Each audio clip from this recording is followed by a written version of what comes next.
श्यामची आई, रात्र पहिली, सावित्री व्रत. आश्रमातील प्रार्थना झाली. सारे सोबती सभोवती मंडलाकार बसले होते. श्यामच्या मुखचंद्राकडे सर्वांचे डोळे लागले होते. तो भ्रातृसंघ म्हणजे एक अपूर्व दृश्य होते. वाळवंटातील झरा अधिकच सुंदर व पवित्र वाटतो. अंधारात एक किरणही आशा देतो. सध्याच्या निष्प्रेम काळात मला काय त्याचे, अशा काळात असे प्रेमळ संघ म्हणजे परम आशा होय.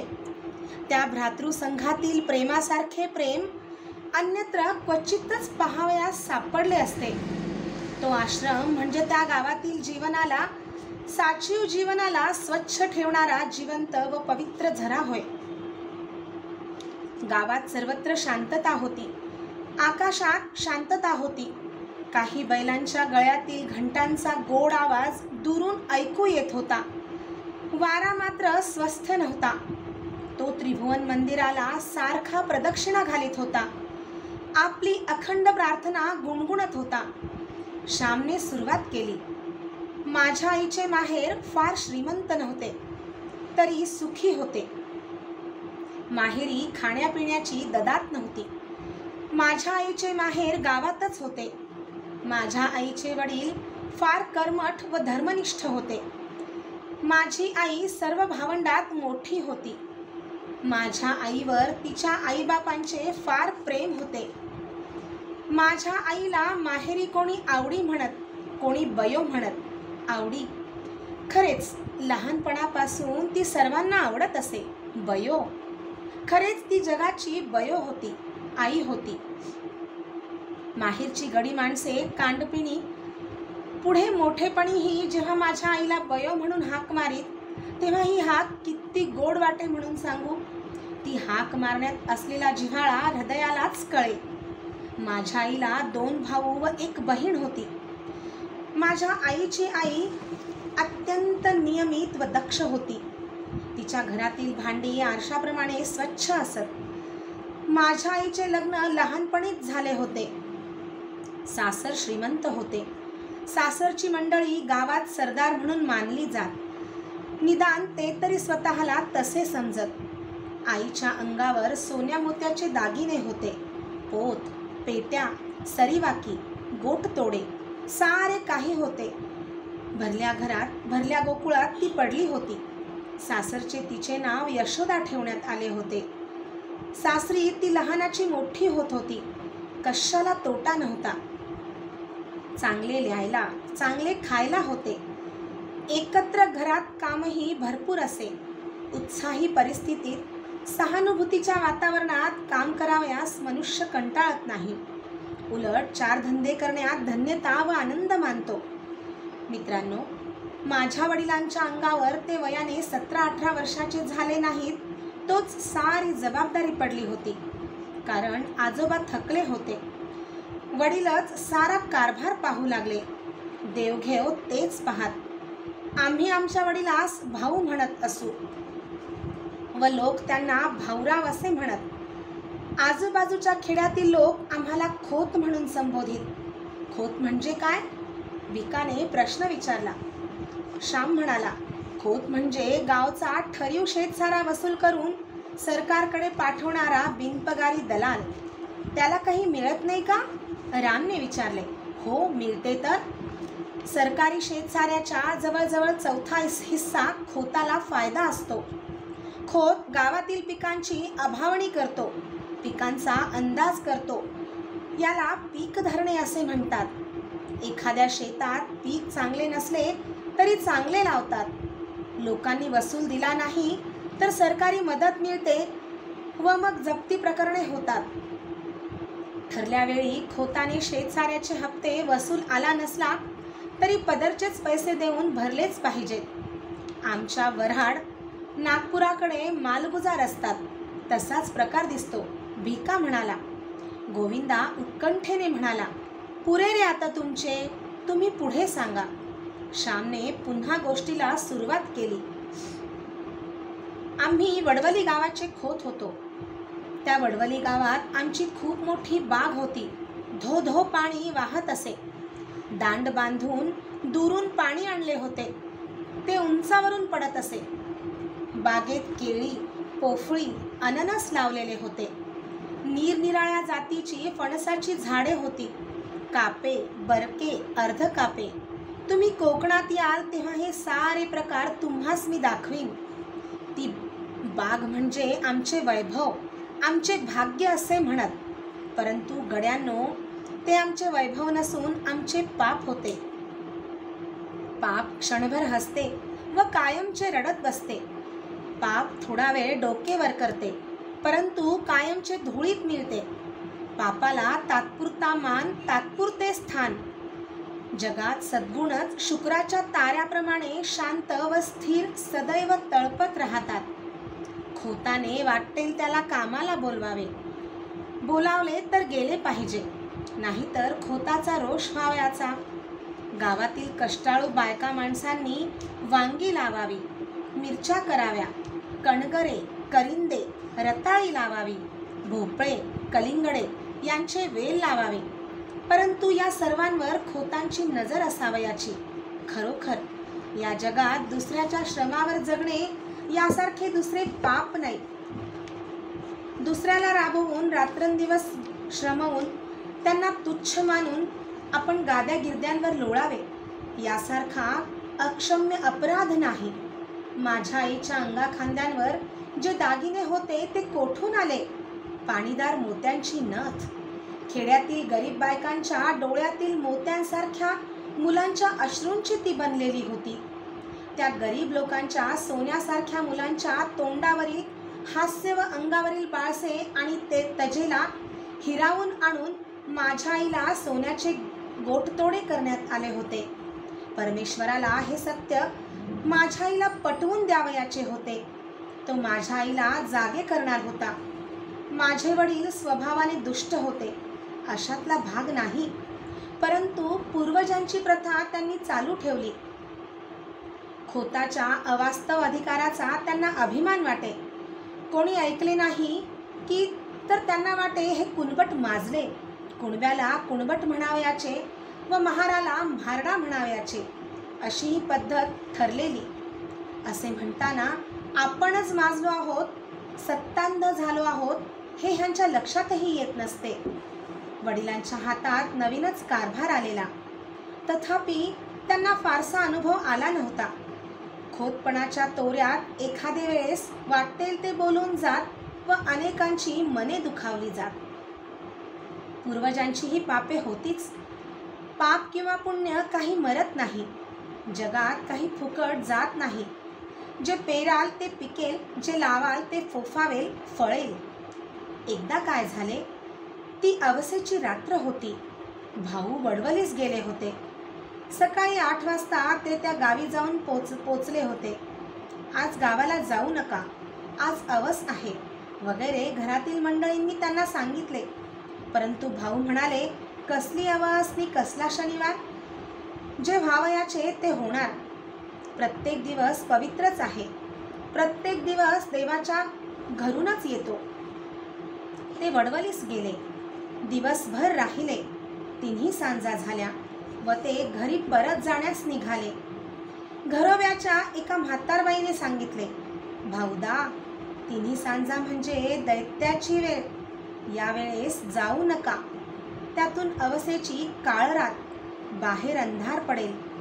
तुम्ही नाल्याजवळ जाल तोच अंधार होईल. येथेच वस्तीला राहा. कोंबड्याला उठून थंड वेळेस जा. भाऊंनी ते ऐकले नाही. ते म्हणाले, म्हातारे, अगं पायाखालची वाट. झाली रात्र म्हणून काय झाले? मी झपाझप जाईन. दूध काढतात तो घरी पोचेन. भाऊ निघाले. बरोबर गडी होता. त्या म्हातारीचा शब्द जाऊ नका सांगत होता. फळणारी पापे चल राहू नको म्हणत होती. गावातील लोकांनी निरोप दिला. एक जण भेसूर हसला. काहींनी एकमेकांकडे पाहिले. भाऊ व गडी निघाले. अंधार पडू लागला. परमेश्वराचे, संतांचे व सतीचे अश्रू चमकू लागले. वडवली गावापासून 1.5 कोसावर एक पर्ह्या होता. पावसाळ्यात त्याला उतार होत नसे. तो पर्ह्या खोल दरीतून वाहत होता. त्याच्या आजूबाजूस किर्र झाडी होती. त्या झाडीत वाघ सुद्धा असे. तेथून दिवसाढवळ्याही जावयास नवशिक्यास भय वाटे. परंतु भाऊ निर्भयपणे जात होते. त्यांना भीती माहीत नव्हती. भूते खेते जीव जीवाणू कसलेच भय त्यांना वाटत नसे. भाऊ दरीजवळ आले. एकदम शीळ वाजली. भाऊ जरा चपापले. पाप हे भित्रे असते. झुडपातून अंगाला काव फासलेले मांग बाहेर पडले. भाऊरावांच्या पाठीत सोट्या बसला व त्यासरशी ते मटकन खाली बसले. झटकन गडी पळत गेला. भाऊंना खाली पाडण्यात आले. मांगांच्या हातातील सुरे चमकत होते. भाऊंच्या छातीवर मांग बसला. चरचर मान चिरायची ती वेळ. करंदीच्या जाळीत रातकिडे ओरडत होते. शेजारच्या भवनातून एक भुजंग फुत्कार करीत सणकन निघून गेला. मांगाचे तिकडे लक्ष नव्हते. इतक्यात एका म्हातारीने ओरड केली, अरे बामणाला मारले, खोताला मारले रे, धावा. ते मांगही जरा भ्यायले. भाऊ त्या मांगांना म्हणाले, नको रे मला मारू. मी तुमचे काय केले?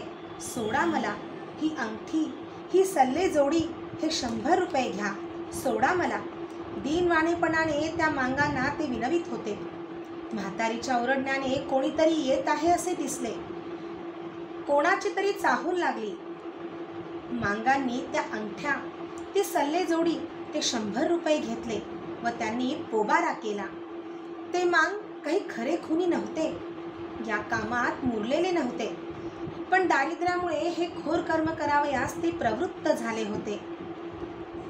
त्या क्रूर कर्माच्या मुळाशीही दया होती, प्रेम होते. स्वतःच्या मुलाबाळांच्या प्रेमाने त्यांची खाखा दूर व्हावी म्हणून ते मांग तो खून करू पाहत होते. कोणी म्हणतात की जगात कलह, स्पर्धा हेच सत्य आहे. परंतु त्या कलहाच्या मुळाशी, या धडपडीच्या मुळाशीही प्रेम आहे. ते प्रेम संकुचित आहे एवढेच. सृष्टीचे अंतिम स्वरूप प्रेम आहे, युद्ध नाही. सहकार्य आहे, द्वेष वा मत्सर नाही. असो, भाऊंच्या बरोबरचा गडी जो पळत सुटला तो थेट आमच्या पालगड गावी गेला. त्याने घाबऱ्या घाबऱ्या आमच्या घरी जाऊन सारी हकीकत सांगितली. आमच्या घरातील व गावातील पुरुष मंडळी लगेच चालून गेली. पालगडला पोलीस ठाणे होते. तेथे वर्दी देण्यात आली. घरात बातमी येताच अकांत झाला. साऱ्यांच्या तोंडचे पाणी पळाले. घरात दिवे लागले होते, परंतु साऱ्यांची तोंडे काळवंडली होती. कसचे खाणे नि कसचे पिणे, तेथे तर प्राणाशी प्रसंग होता. त्यावेळेस आम्ही कोणी झालेलो नव्हतो. आईला समजू लागले होते. बायकांना लवकर समजू लागते. आई, माझी आई ती सारी कथा आम्हाला सांगे. आई देवाजवळ गेली. निर्वाणीचा तोच एक सखा. देवाजवळ जाऊन आईने पदर पसरला. ती म्हणाली, देवा, देवा नारायणा, तुला माझी चिंता, तुला सारी काळजी. आई जगदंबे, तुझी मी मुलगी, मला पदरात घे. माझे कुंकू राख, माझे चुडे अभंग ठेव, माझे सौभाग्य नको. आई, आई, त्यावर कुऱ्हाड नको पडू देऊ. मी काय करू, कोणते व्रत घेऊ? देवा, माझी करुणा येऊ दे तुला. तू करुणेचा सागर. येऊ दे हो घरी सुखरूप. पाहीन त्यांना डोळे भरून. नांदू तुझ्या आशीर्वादाने सुखाने जन्मभर. मला दुसरे काही नको. नकोत हे दागिने, नको ती मोठी वस्त्रे. कशाला मेली ती खोती. नको मला काही नको. पती हाच माझा दागिना. तेवढा दे देवा. असे म्हणून आई विनवू लागली, रडू लागली. आईने देवाला आळविले, प्रार्थिले. परंतु नुसती प्रार्थना काय कामाची? प्रत्येक गोष्टीत त्याग पाहिजे, व्रत पाहिजे. माझ्या आईने या रात्री सावित्रीचे व्रत घेतले. मित्रांनो, जीवनाच्या कठीण प्रसंगी धीर द्यावयास भारताच्या इतिहासात कितीतरी दिव्य स्त्री पुरुष रत्ने आहेत. राम आहे, हरिश्चंद्र आहे, सीता आहे, सावित्री आहे. तुम्ही इतिहास लिहा किंवा लिहू नका. सावित्री अमर आहे. स्त्रियांना सदैव ती धीर देईल, मृत्यूशी झगडण्याचे धैर्य देईल. मनुष्याचा पवित्र व निर्मळ निश्चय मरणाजवळ झगडण्यासही बळ देत असतो. माझ्या आईचे सौभाग्य आले. भाऊ घरी आले.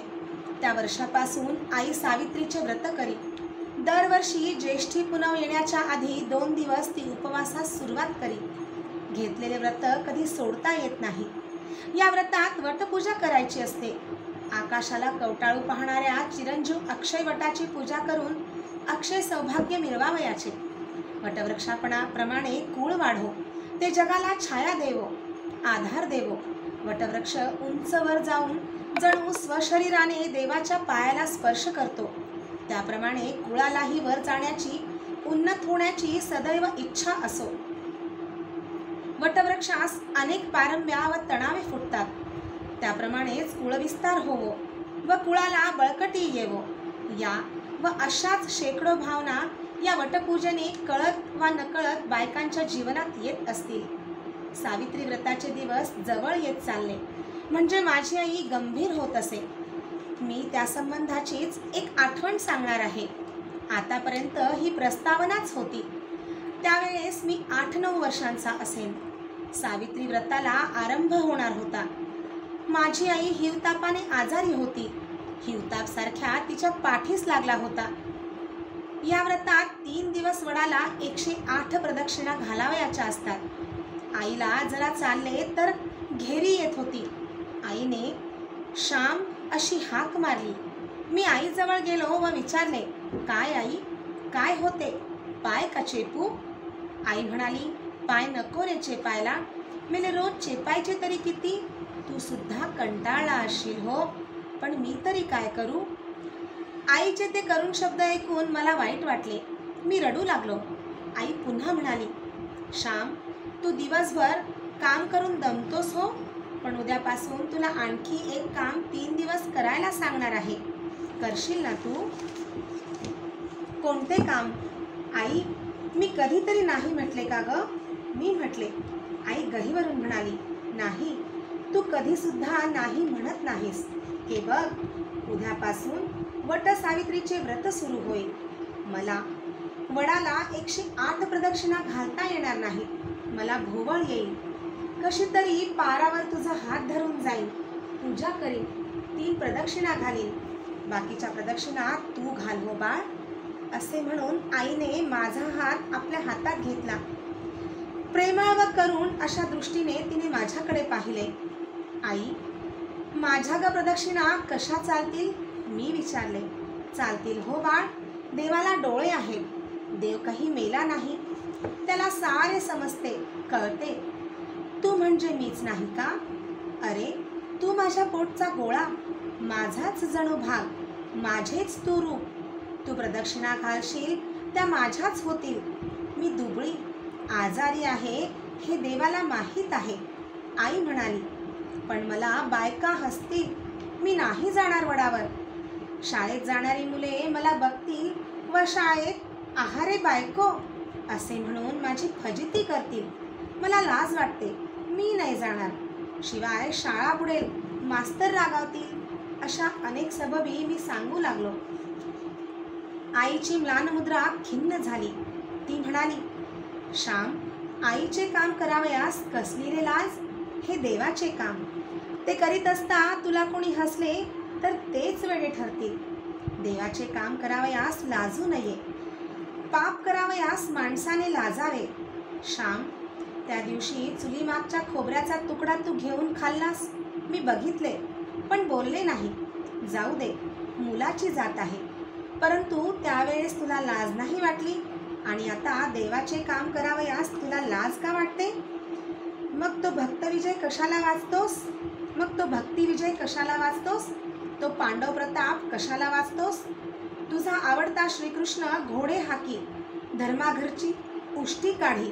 काम करावयास, प्रदक्षिणा घालावयास तुला लाज वाटते का?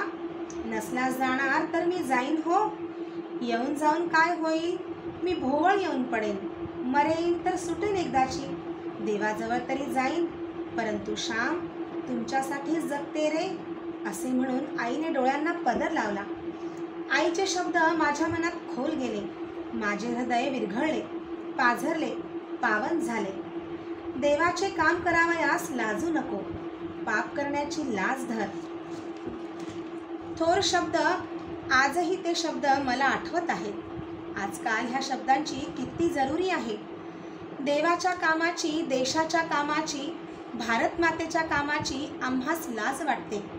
परंतु वाईट पुस्तके वाचण्याची, वाईट सिनेमा पाहण्याची, तपकीर ओढण्याची, बिडी सिगारेट ओढण्याची, सुपारी खाण्याची, चैन करण्याची लाज वाटत नाही. पुण्यकर्म, सत्कर्म करण्याची लाज वाटू लागली आहे व असत्कर्म करण्यात प्रौढी व संस्कृती येऊन राहिली आहे. फार वाईट आहे ही स्थिती. मी आईच्या पाया पडलो व म्हटले, आई, जाईन हो मी. कोणी मला हसो, कोणी काही म्हणो, मी जाईन. पुंडलिक आईबाबाची सेवा करून मोठा झाला, देवाला बांधून आणता झाला. तुझे काम करून मला तुझा व देवाचा लाडका होऊ दे. शाळेत मास्तर रागावले, त्यांनी मारले तरी चालेल. आई, तुला माझा राग आला होय? तुला वाईट वाटले? असे केविलवाणे मी विचारले. नाही हो बाळ, मी तुझ्यावर कशी रागावेन? मला तुझ्यावर रागावता येत नाही हो श्याम. आई म्हणाली, गड्यांनो, मी घरी असलो व वटसावित्री जर आली असली तर वडाला प्रदक्षिणा घालण्यास मी नेहमी जात असे. माझ्या आईचे त्या दिवशीचे शब्द मी कधी विसरणार नाही. पाप करताना लाज वाटू दे, चांगले काम करताना लाज नको.